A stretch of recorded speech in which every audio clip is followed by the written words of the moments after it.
इंसदादी दहशतगर्दी अदालत इस्लामाबाद ने इलेक्शन कमीशन के फैसले के खिलाफ एहतजाज से मुताल्लिक केस में जेल सुप्रिटेंडेंट राजनपुर को आइंदा समात पर असद उमर को पेश करने का हुक्म दे दिया है। इस पर हम बात करेंगे डॉन न्यूज़ के रिपोर्टर उमर मेहताब परनी से। उमर, आप हमें ये बताइएगा कि अदालत ने और क्या अहकाम जारी किए और आज इस केस में क्या कुछ हुआ?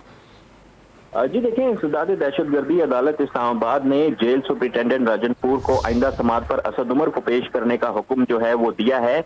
अदालती हुक्म के मुताबिक आईजी इस्लामाबाद, आईजी पंजाब, वफाकी सेक्रेटरी दाखिला और सेक्रेटरी दाखिला पंजाब सिक्योरिटी को यकीनी बनाएंगे। अदालत ने करार दिया है कि आइंदा समात पर राजनपुर जेल से अदालत तक बाहिफाजत पेशी के लिए सिक्योरिटी इकदाम किए जाएं। और आज असद उमर जो थे वो राजनपुर में इस वक्त कैद हैं, जिसकी वजह से आज दहशतगर्दी की दफात के तहत जो मुकदमा था उस पर भी कार्रवाई न हो सकी। इससे कबल जो असद उमर के वकील बाबर अवान हैं, उनकी जानिब से अदालत में एक दरख्वास्त दायर की गई थी, जिसमें उन्होंने ये मौक़िफ़ अपनाया था कि डिप्टी कमिश्नर लाहौर ने एक गैर कानूनी हुक्म के जरिए MPO के तहत असद उमर को राजनपुर की जेल में कैद कर रखा है। असद उमर ने इंसदादी दहशतगर्दी एक्ट की दफा 23A के तहत इंसदादी दहशतगर्दी की अदालत में दरख्वास्त दायर कर रखी है।